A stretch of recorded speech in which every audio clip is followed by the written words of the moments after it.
O resultado do STF ter sido desafiado pelo Bolsonaro e pelos eleitores do Bolsonaro, o trabalho da Polícia Federal ter sido contestado, é exatamente o aprofundamento das investigações. Um dos áudios que foi liberado depois da campanha do Bolsonaro contra o Alexandre de Moraes mostra que os acampamentos golpistas e todas as manifestações populares que estavam acontecendo logo após o período eleitoral eram protestos que eram estimulados e coordenados pelos golpistas que, no final das contas, fizeram a quebradeira do 8 de janeiro.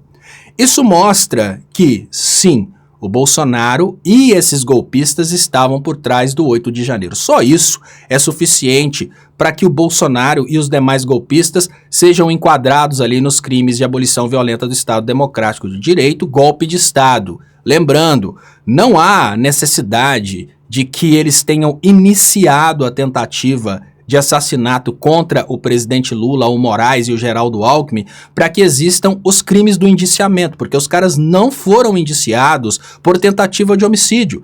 Esses criminosos foram indiciados por organização criminosa. E a organização criminosa, ela se consuma quando os caras estão planejando cometer crimes. Eu queria até lembrar as pessoas que não concordam com isso, que quando prenderam aqueles criminosos que supostamente matariam o Sérgio Moro, a pergunta que a gente se fazia era, mas espera aí, os caras não fizeram nada, só estavam planejando, era uma organização criminosa. A diferença é que naquele momento a família Bolsonaro toda ficou contra a organização criminosa. Agora nós temos várias pessoas que estão dividindo aí a ideia de que planejar não é crime, né? Como, por exemplo, o jornal Taliboi, o jornal dos caras, que dizem que planejar não é crime. Deixa eu trazer para vocês aqui, ó, o jornal dos caras, que é o jornal Taliboi, jornal Cidade, fala que planejar não é crime.